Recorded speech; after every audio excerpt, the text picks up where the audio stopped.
फ़ाइज़ हरीम से कहता है कि हरीम तुम आखिर क्या चाहती हो? तुम्हें अभी तक सुकून नहीं मिला है मेरी और नासिर की ज़िंदगी तबाह कर कर। तो अब मुदस्सिर की बारी है, जिसको सुनकर वो कहती है कि मैं आप लोगों को जवाब देने की पाबंद नहीं हूँ और ना ही मैं आप लोगों को सफाई देना चाह रही हूँ, इसलिए बेहतर यही है कि मेरे बारे में कोई भी ऐसी बात ना की जाए। जिसको सुनकर फ़ाइज़ कहता है कि हाँ, ये बात तो है, हर सच्ची बात कड़वी तो ज़रूर लगती है, इसीलिए तुम्हें ये बातें अच्छी नहीं लग रही। मुझे समझ आ रही है कि आखिर तुम्हें मसला क्या हो रहा है। खैर, अब देखेंगे कि मुदस्सिर बड़े गुस्से में कहता है और कहता है कि तुम कौन होते हो उसके बारे में इस तरह की बात करने वाले? अब तुम्हारा कोई हक नहीं। बस मैं चाहता हूँ कि तुम जितनी जल्दी हो सके उसकी ज़िंदगी को सुकून से कर दो, ताकि वो अपनी ज़िंदगी में सुकून से रह सके, वरना ऐसे तो तुम्हारे साथ जीना बेहद मुश्किल है। तुम जैसे लोगों की बातें सुन सुन कर, बर्दाश्त कर कर कर, पता नहीं कैसे ये बेचारी आज तक रहती आई है। बहुत ज़्यादा परेशान है हरीम, क्योंकि वो चाहती है कि जितनी जल्दी हो सके इस मामले को सुलझाया जाए और इस मामले को ख़त्म किया जाए, क्योंकि ये लोग उसको चैन से नहीं बैठने देंगे। अभी तक एक शाह अपने ही उस बात पर अटकी हुई है और अभी तक यही समझ रही है कि वो ही सच्ची है, वो ही सच की देवी है। अभी भी हरीम को गलत साबित कर रही है और कह रही है कि हरीम बिल्कुल गलत बोल रही है, इसमें कोई शक नहीं है। खैर, अब देखेंगे कि बहुत ज़्यादा तकलीफ़ दे रही है वो हरीम को, क्योंकि अभी भी फ़ाइज़ के दिमाग में यही बातें बढ़ रही और बार बार ला घुमा फिरा कर वही बातें उसके दिमाग में डाली जा रही हैं और कहा जा रहा है कि देख लेना, ये औरत फिर तुम्हें धोखा देगी। मैं तुम्हें फिर समझाने की कोशिश कर रही हूँ कि इस लड़की से दूर रहो, क्योंकि ये लड़की सुकून से रहने वाली नहीं है, ना ही तुम्हें सुकून से रहने देगी और ना ही खुद सुकून से रहेगी। बस मैं ये चाहती हूँ कि तुम अपनी ज़िंदगी सुकून से गुजारो, देख लेना तुम्हारे लिए कितना बेहतर हो जाएगा। क्योंकि वाकई मैं उनसे बेहद नफ़रत करती हूँ। नफ़रत इस चीज़ की कि जो कुछ उन्होंने मेरे साथ किया है, अगर मैं वो ज़माना दोहराती हूँ तो मुझे बहुत ज़्यादा अफ़सोस होता है। लेकिन मुझे बहुत ज़्यादा खुशी होती है आपसे और मुदस्सिर सर से मिलके कि ऐसे भी दुनिया में लोग हैं जो दूसरों का बहुत ज़्यादा ख़्याल रखते हैं।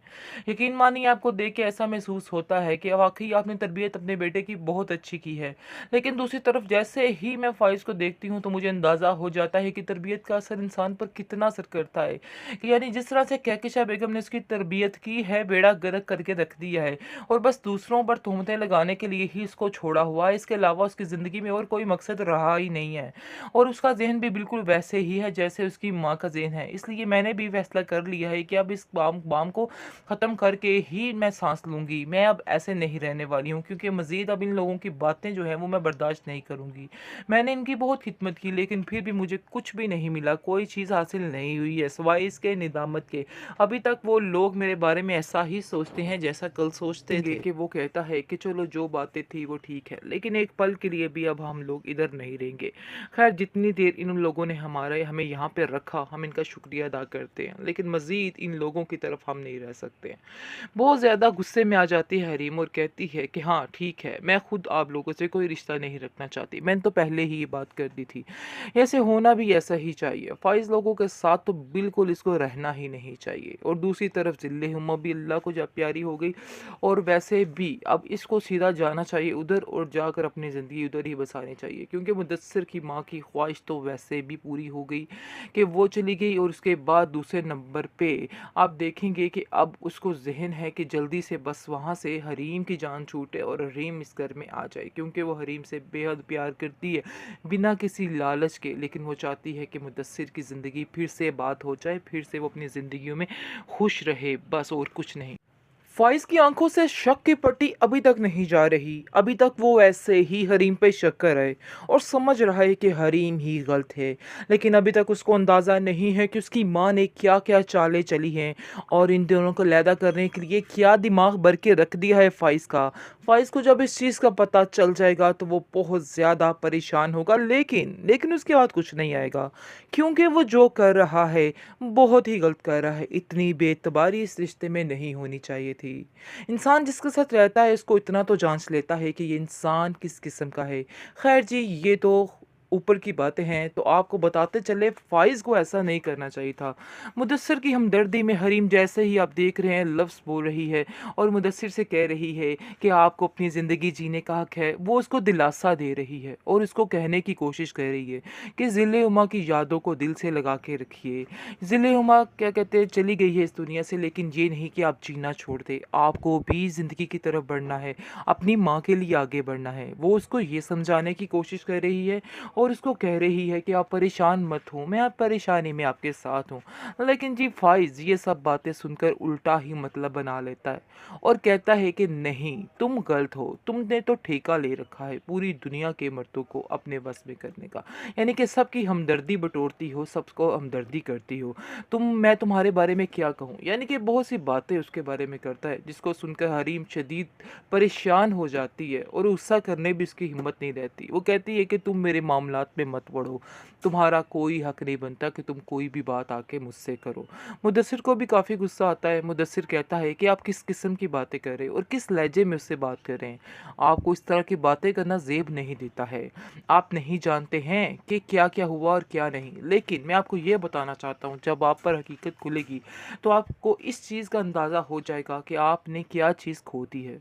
आगे से आप देखेंगे कि फ़ाइज़ इसको कहेगा कि आपने तो पाली है, यानी कि आपने तो शुक्र किया है कि आपकी बीवी की डेथ हो गई और आपका रास्ता जो है वो साफ़ हो चुका है। जिसको सुनकर मुदस्सिर कहता है कि मैं तुम्हारे मुँह नहीं लगना चाहता। बेहतर यही है कि तुम मेरे दरमियान मत आओ और ना ही मैं आप लोगों से कोई बात करना चाहता हूँ। जिसको सुनकर हरीम कहती है, देखो फ़ाइज़, तुम्हारा नहीं बनता कि तुम मुदस्सिर सर के बारे में कुछ भी बात करो।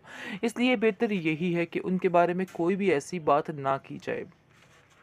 खैर अब देखेंगे कि जैसे ही घर पे आता है फ़ाइज़ तो देख के लाइबा बहुत हैरान होती है और बहुत रोती है और कहती है कि भाई आप नहीं जानते हैं कि कितनी मदद की है इस हरीम ने हमारी और आप बिला वजह इसको कसूरवार ठहरा रहे हैं और इसको गलत साबित कर रहे हैं। ऐसा कुछ भी नहीं है।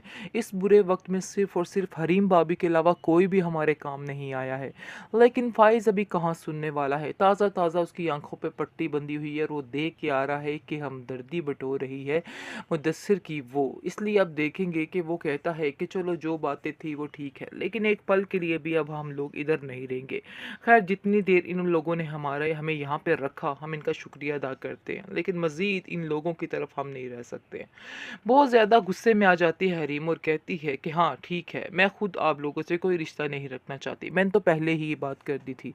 ऐसे होना भी ऐसा ही चाहिए। फ़ाइज़ लोगों के साथ तो बिल्कुल इसको रहना ही नहीं चाहिए। और दूसरी तरफ ज़िल्ल-ए-हुम्मा भी अल्लाह को जब प्यारी हो गई और वैसे भी अब इसको सीधा जाना चाहिए उधर और जाकर अपनी ज़िंदगी उधर ही बसानी चाहिए, क्योंकि मुदस्सिर की माँ की ख्वाहिश तो वैसे भी पूरी हो गई कि वो चली गई। और उसके बाद दूसरे नंबर पे आप देखेंगे कि अब उसको ज़हन है कि जल्दी से बस वहाँ से हरीम की जान छूटे और हरीम इस घर में आ जाए, क्योंकि वो हरीम से बेहद प्यार करती है बिना किसी लालच के। लेकिन वो चाहती है कि मुदस्सिर की ज़िंदगी फिर से बात हो जाए, फिर से वो अपनी ज़िंदगियों में खुश रहे, बस और कुछ नहीं।